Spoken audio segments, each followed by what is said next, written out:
आज छठ पर्व मना रही हैं। भारत का नहीं, समस्त विश्व का सबसे बड़ा व्रत छठ पर्व व्रत माना जाता है। सबसे बड़ा व्रत है।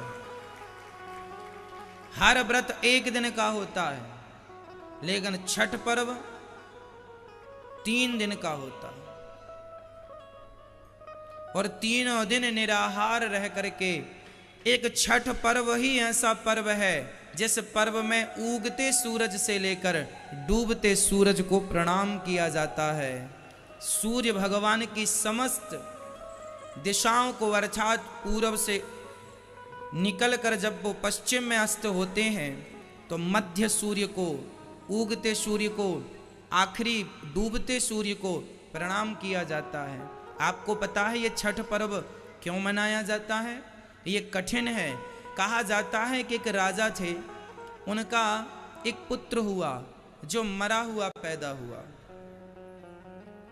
पैदा हुआ तो सही, राजा का बेटा, पर मरा हुआ था। गुरुजनों से पूछा गया कि अब ये कैसे जीवित हो?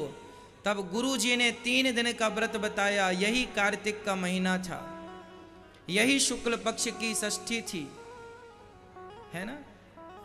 और कहा कि ये 3 दिन का व्रत कठोर है, यदि तुम श्रद्धा से करोगे तो छठी मैया की कृपा से आपको संतान की प्राप्ति होगी। पुत्र को वहीं सामने लिटाकर राजा रानी ने बड़ी श्रद्धा से छठी का पर्व पूरा किया। और सूर्य भगवान की आराधना इस व्रत में मानी जाती है। सूर्य आराधना की, जिसके कारण उनका 3 दिन में मरा हुआ पुत्र जीवित हो गया था। यह षष्ठी मैया की कृपा है। यह पुत्रों की दीर्घ आयु के लिए व्रत रखा जाता है। तब से यह व्रत किसके लिए रखा जाता है? पुत्रों की दीर्घ आयु के लिए, दीर्घ जीवी बने। देखो जरा, माँ बाप अपने बच्चों के लिए क्या क्या करते हैं। मेरा बेटा खूब लंबी आयु पाए, लेकिन माँ को कितना कष्ट होता है जब बेटे अपनी माँ को घर से निकाल देते हैं, अपमानित करते हैं। तो आप सभी भारतवासियों को, खासकर हमारे बिहार के भाइयों को, और जो भी इस व्रत को रखते हैं उन सभी भक्तों को, हृदय से आप सभी भक्तों को षष्ठी की, छठ पर्व की लाखों लाख शुभकामनाएं, लाखों लाख बधाइयाँ।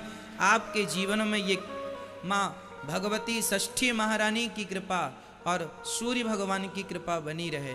कहा जाता है कि इस व्रत को दानवीर कर्ण ने भी किया है।